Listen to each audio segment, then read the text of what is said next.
This is the In This League Fantasy Podcast Network. In This League Fantasy Baseball Podcast. Online at inthisleague.com. Subscribe to the show on iTunes, TuneIn, Stitcher, and SoundCloud. Interact and follow the show on Twitter at InThisLeaguePod. Now, here's your hosts, Bogman and the Welsh. What is up, friendos? Welcome back. This is the In This League Fantasy Baseball Podcast. You didn't think that you were going to hear from us anytime soon, but guess what? I am Chris Welsh. That is Scott Bogman, and we have got a treat for these wonderful listeners, don't we, Bogman? Are we excited to tell them what we're doing? I'm excited, yeah. It's very different. I'm happy we got baseball. So, look, I'm over my hatred of the Diamondbacks from 2019. Sure. We're moving on to 2020. Like we said, we're going to have the exercise bit challenge instead of the Carl Jr., thank Christ. Yep. I'm ready for a new season, ready for a new plate. Let's go. So this is what's happening here. And then we're only doing this front end part because we want to give you a primer and tell you what's happening. So you guys know that we did a book. We did a book for the last 2 years called 99 Fantasy Baseball Player Debates. Joking aside, because my first immediate joke would be what an absolute failure and everything it was, it just didn't make sense. We had a lot of fun with it. We had some wonderful industry people say so many nice things about it. We had lots of great people involved, and everybody that worked on it just loved the concept because it was only something we could do because everybody's so insulated and isolated. You know, everyone does their own thing. So, right. USA Today can't get all the people. They're not going to. Fangraphs doesn't do it, but we could get all the people on it. So it was a fun project, and we did hear some nice things, but not enough people bought it, and it didn't even remotely come close to making sense to do again, even though it was fun. It just didn't make sense because we just didn't have the support to keep doing it. So, people speak with their actions, and maybe you liked it, but not enough people bought it, so we can't do it again. But we did have a very fun idea that we had kicked around last year, and that is what takes us to right now. We are going to be doing, on a weekly basis, probably at least through December, it may even extend further, multiple a week, player debate episodes that are going to be dropping right here all through the end of the year. That's right. It is the 2020 player debates, and it is going to be a really fun series where one of myself or Bogman will start. We'll be making a case for a player. Then the other will make a case, and then we will have a town hall forum after. They're all going to be done in, how we like to produce stuff in a production style, like a campaign debate. And we are going to verbally be making the debates. You're going to hear a setup for it, and then we will kind of have a rebuff after it. And then, after each episode, we're going to post a poll under the episode for you, the listener, to vote. And you get to vote which side you liked. It could be your draft preference. It could be, you loved a certain case that we made. And I would love for people to also post under, hey, I felt this way, but my mind was changed. Let us know those things so we can talk about them. And then, on a weekly basis, we will be going over on our Patreon, patreon.com/ITLArmy, and we will be reviewing the results. So you are going to get the debate episodes right here on our feed. It's all free. It's all the normal stuff. And then we will be doing review episodes. We'll actually be doing some debates that are only for Patreon as well. And we will be reviewing the straw results, the straw poll results, if you will, from the debates. And it is going to be an undertaking, but it is going to be a lot of fun. It is. It's going to be a lot of fun. And how much fun would you say it would be, Bogman? What kind of fun? So much fun. It's going to be the most fun. It's going to be way more fun than writing the book. And I enjoyed writing the book. Don't get me wrong, but it's super stressful. So I like doing this better. I feel like this is more of our flow anyway. And we're going to get some guests in here as well. It's going to be so much fun, and I'm ready to go. I'm ready to go on this first one. Yeah, that's what we're going to do here. So, like I said, like Bogman said, this actually first one, we've got a guest. It is our dear friend Paul Sporer, because it is a triple threat match, what we're going to be doing. So not every episode is going to have a primer at the top of it. You're just going to get right into it. They're meant to be shorter consumed episodes. We may do 2 to 3 a week. Love to hear feedback on it. We want your guys' voting. And if you want to support us on Patreon, we deeply appreciate it. We have so many perks on there, and one of those will be having a review of post-mortem of these. And be on the lookout. There may be a debate where it's me versus an industry friend, or Bogman versus an industry friend, or we may even bring back some more triple threat matches. You guys are always welcome to hit us up with things that you want to see, but that is your primer. So it's Player Debates 2020, the audio series, And the first one is about to kick off in pretty big style. So enjoy these the rest of the way through and come and join us on patreon.com/ITL Army. Let's get to debating, Bogman. It's time. In This League presents Player Debates 2020. Fantasy baseball's biggest decisions. Player versus player. Debated by Chris Welsh and Scott Bogman. Here's today's debate. Mike Trout in 2019 with 45 homers, 110 runs, 104 RBIs, 11 stolen bases, and a .291 average. Mike Trout has at least 100 runs in 7 of his last 8 years, 100 RBI in 5 of the last 8, and he's averaged 24.5 stolen bases over the last 8 seasons. 2020 Steamer projections repeat his homers at 45 with 123 runs, 115 RBIs, 14 stolen bases, and a .296 average. Ronald Acuna finished 2019 with 41 homers, 127 runs, 101 RBIs, 37 stolen bases with a .280 average. Acuna was tied for 7th in homers, 3rd in runs, and 3rd in stolen bases, and was the only player with 100 runs and RBIs and 20 stolen bases. 2020 Steamer projections for Ronald Acuna: 36 homers, 103 runs, 89 RBIs, 29 stolen bases with a .282 average.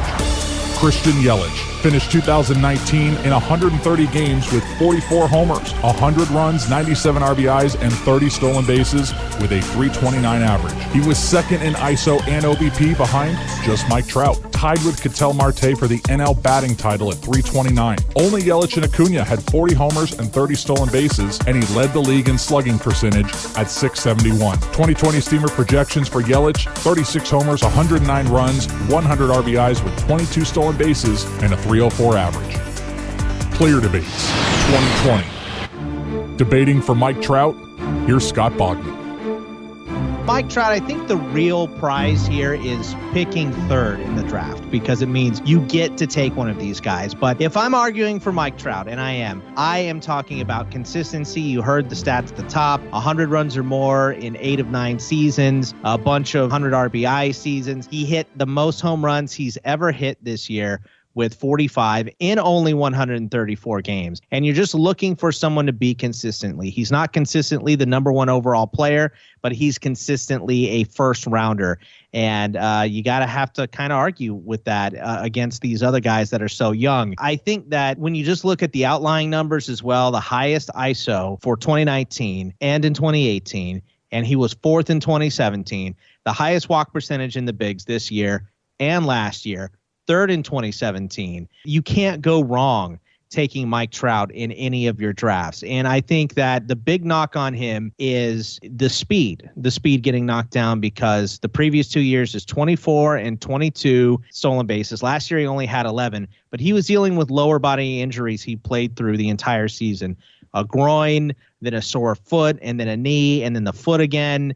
And so I think stolen bases are going to be more on par this season. Plus, if you're looking at those real deep stats, 4th in barreling percentage, which means he is barreling up the ball a ton. So Mike Trout, still the number 1 overall pick here. Debating for Ronald Acuna, here's Chris Welsh. Now, Mr. Bogman, Mr. Sporer, would you say that the juice ball has assisted some players? No. It's rhetorical, sir. Please do not interrupt me. The answer is yes. Thank you. Now, these 3 players are quite similar. Mr. Trout is a mainstay, as Mr. Bogman alluded to. Mr. Yelich still surprises many, but might have led the way had he not been injured. But Mr. Ronald Acuna, 21 years old, had more runs and stolen bases than either of these parties. He was comparable in homers and RBIs, the average being a little bit of a slip. But let's talk about sustainability. At 21 years old, Acuna was 2nd in baseball with 66 barrels. Now you ask yourself, a barrel? Let me tell you, my friends, the definition.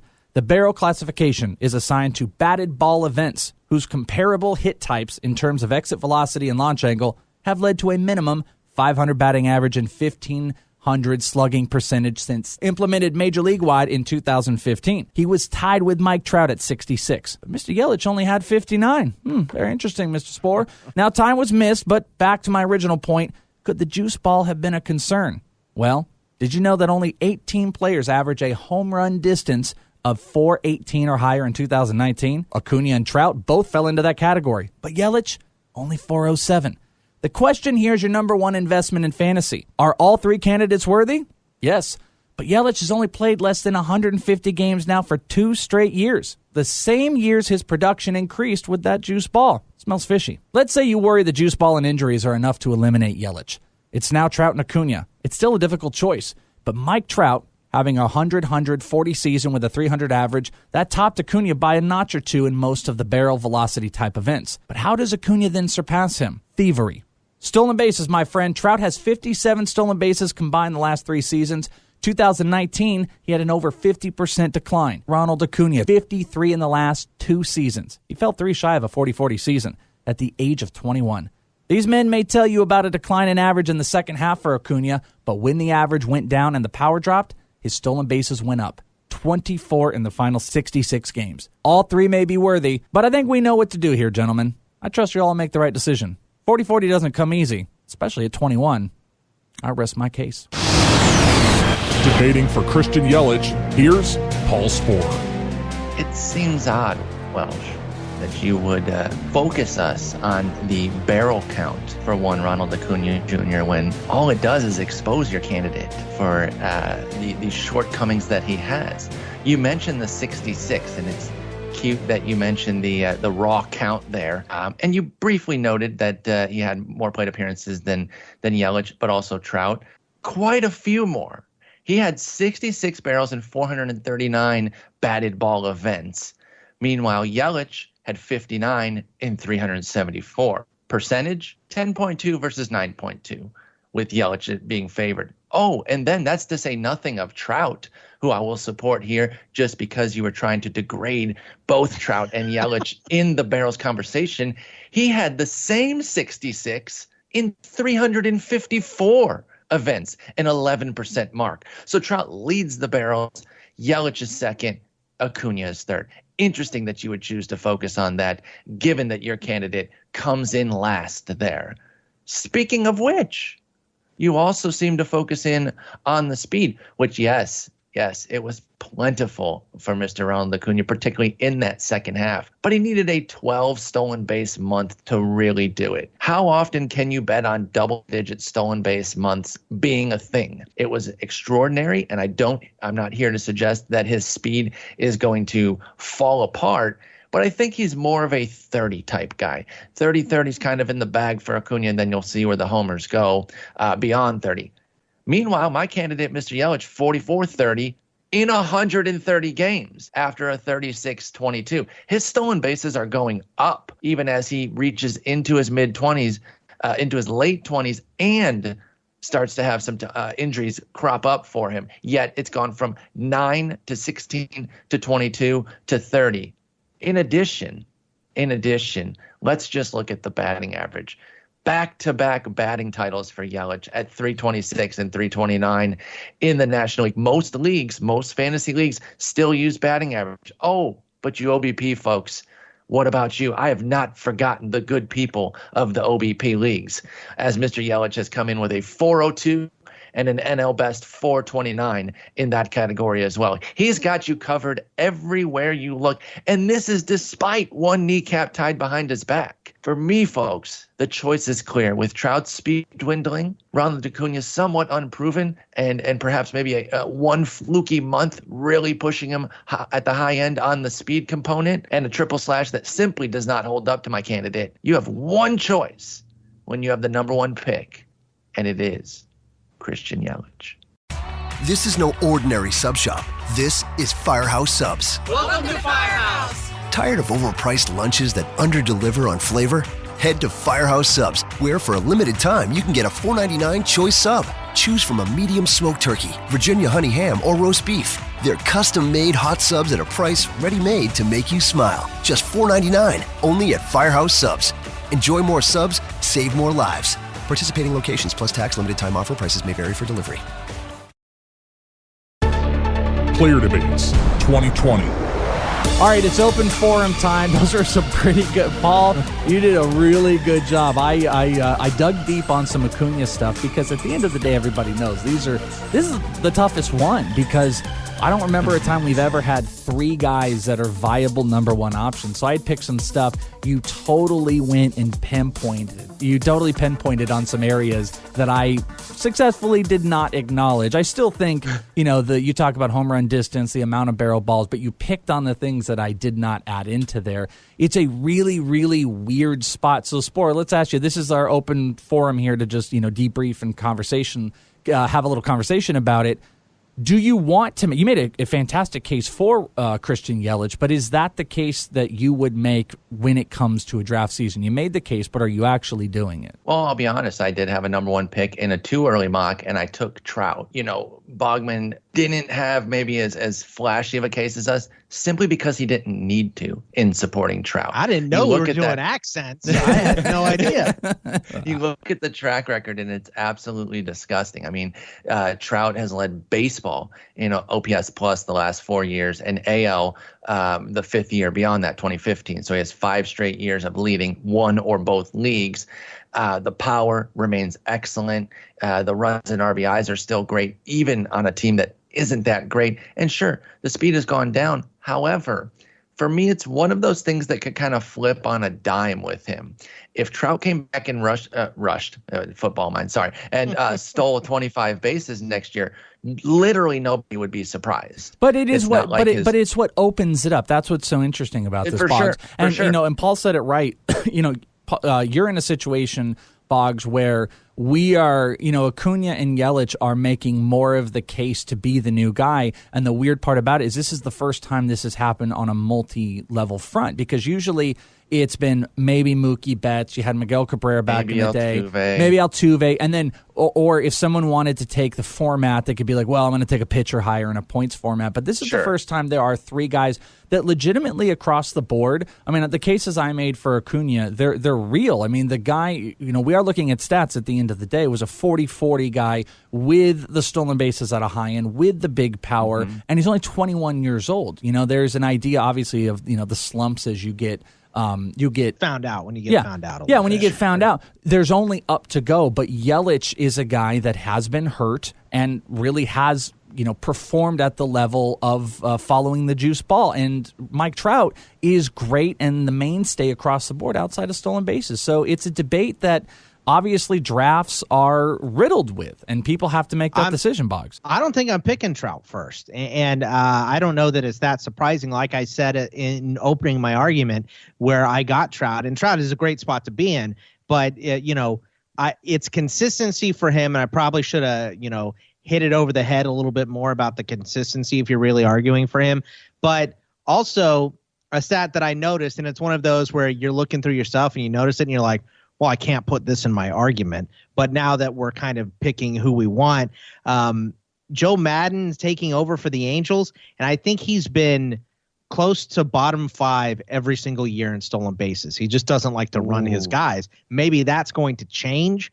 Having some great options with, Ohtani super fast and Trout can steal bases and stuff, but it's just not a strategy that he likes to employ. And how much does he run his stars, his superstars? How much are they really running out there? Because they might bring in young guys that he may want to be runners. Joe Adell, they got David Fletcher. They may want to be running that. That's something. Sport. That's something you have to consider, because I think no one is making an argument that Trout isn't amazing and isn't consistent. But we are in a world where we're chasing stolen bases more. And if I get similar numbers, and that is the thing, I'm defending Acuna here, and I'm very much on the Team Acuna side on a lot of fronts. I worry about consistency with him because he doesn't have the track record that a guy like Yelich or Trout does. But in a world where you want it all, if Trout doesn't have those stolen bases, that has to be factored in, and it gives the edge, and it's why Acuna and Yelich are in this conversation so deeply. No, that's definitely true, and I think one of the things that we have to look at here is something that Boggs hit on, I think, immediately was having third pick is kind of the proverbial catbird seat. Just take whichever the 3 is there. And I think particularly, a lot of leagues are following the NFBC style of doing a KDS format. I'm acronymed here, the National Fantasy Baseball Championship. KDS is Kentucky Derby style, meaning where you get picked out of the hat, and then you get to pick your spot. So if you're the first pick out of the hat, you get to pick wherever you want. Would you pick 3 if you were the first? I think think I'm very open to it. I'm more of a back end of the draft guy, and I still am this year because I think the first round's very deep. I think 3 might be the number 1 spot to go with, though, and then move toward the back end. Because especially if you don't want Trout, because he's more likely to go number 1, and then you have Acuna, Yelich there. If you really want Acuna or Yelich, maybe I take the 1 or 2 to ensure that I get one of them. But if you're like, I'm not so keen on Trout, take the 3 spot. He's likely to go there. And then in worst case scenario, you quote unquote got stuck with him. You're hardly crying. You just get some speed maybe in the 2nd or 3rd round that can cover if he doesn't run more. And although I will say this about Madden, I feel like Mike Trout might be able to overrule John. But I was going to ask though. This is the last thing because I want to get who everyone's going to pick though. You're right. I mean, it's funny to say that, but it's also that has to be asked because as much as you say that might not be the case. Mike Trout didn't seem to want to run a whole bunch. Is he going to want to run a whole bunch as you get older? Is that something he needs in his repertoire? I don't know if that's the case. I think it's his choice though. Are there I think the Madden thing is worth bringing up, but at the end of the day, if Trout's like, I'm feeling perfectly healthy and I'm good, I'm going to run, 30 times this year and see how many bags I can get. And if he does, he was dragging around, I'm telling you, just scroll back on Roto World on him, and just look. You can see, the groin injury early and then the foot and then it was a toe. And then he ended with that ablation surgery or whatever it was on his foot. And the Angels he needs to be healthy. He needs to be healthy, but his speed has not dwindled. In fact, it's been the exact same for the last 3 years for Trout. Are there arguments in here that made a difference? I'd say to the listener, what arguments helped? I mean, Bogman brings up a really great point about Madden and how the teams are as a whole. Maybe he has a green light, but the team philosophy may be less. That's something to consider. Is Mike Trout's value as the number 1 overall pick? The other numbers are no-brainers, but if he doesn't steal the bases of the other 2, is it still worth it?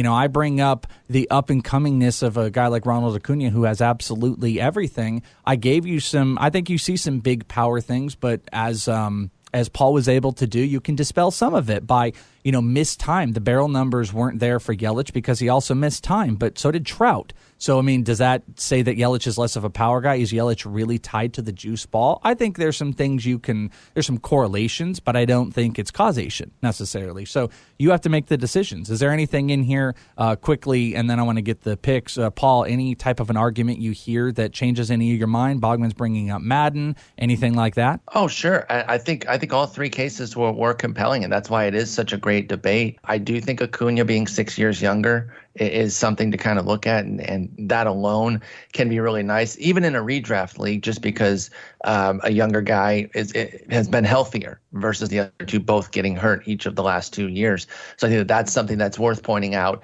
And then as far as on my own guy, Yelich, the fact that he's had his 2 best years despite missing the time. So imagine if he gets back to 155 games in 2020, what's he going to do to that end? So the bottom line is there is no wrong pick here, but if you need to make a case and settle on somebody, I think in my drafts, I think I am going to actually take Yelich. Okay, so Paul, you are going with your guy Yelich. That is the pick. You made a case for him. What's the order, though? Him. It's Yelich, and then who's next and who's Trout next? and Acuna for him. He's going to go Acuna 3rd. I know, Paul. I don't know if I am. No, I know you. Because...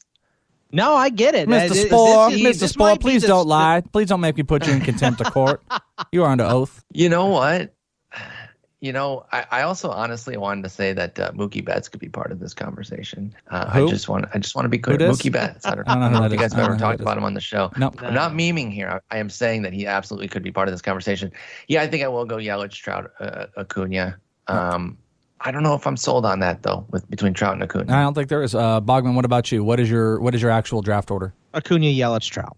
That's where I sit right now, and I love Trout. He's amazing. He does have consistency, but I just do fear that the stolen base is coming back, especially as he gets older. If this, lower body injuries continue, because it wasn't just one. If he just had the ablation surgery and then he's good to go in spring training, that'd be great. But he had the knee, he had the groin as well. So I just, I worry about missing games. So I'm going to go. What about this though?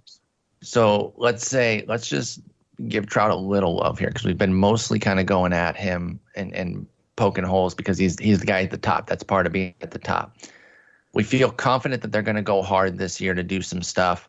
Garrett Cole's been heavily rumored there. We could see another move or two on the offense. Really should open up the pocketbooks. Sure, he might not steal as much. Let's give him 12 to 15 stolen bases. But if it comes with like 52 homers, 120 ribs, and 120 runs, and continued excellence in the batting average / OBP, depending on which league you play, does it matter? It might, but I would also say is 25 more stolen bases with comparable numbers outside of, like, if Acuna No. See, they want, in this instance, they're not comparable, though. The power, that's what I'm saying. If he pulls away, even the 41, 101, 127 that Acuna did was excellent.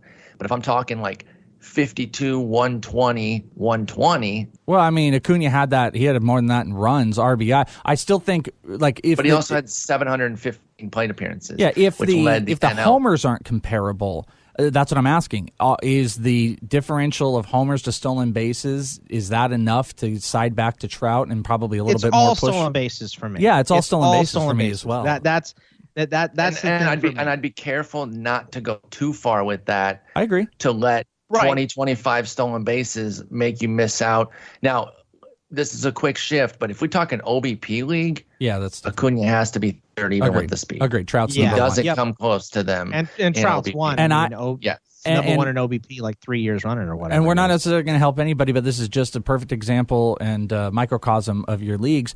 I am Acuna, Trout, Yelich on this one. And so I think we've literally all picked a different top three. Trout and Acuna, I could change. I believe I did an early mock and I took Mike Trout because I still do love him. And he's so consistent enough that you can make up your stolen bases later in drafts and just not have to think twice. There is more inherent risk with Ronald Acuna, and you have to consider that, but the numbers are crazy. At this moment, I'm willing to get more risky because of how deep these drafts are with hitting. The guys you get in the fourth round are incredible. I will get that biscuit and risk it a little bit with Ronald Acuna to get those super high stolen base numbers. But that is what makes this so damn interesting. And it leads to the straw poll. So you guys tell us what you think. We have a poll out there, and we will have some episodes where we are reviewing all of them, as we told you before. 2020 player debates. Paul Sporer, Scott Bogman, Chris Welsh. You decide. Player Debates 2020, brought to you by In This League. Check us out at patreon.com/ITL Army today. Find your Player Debate 2020 poll results and special debates only at patreon.com/ITL Army.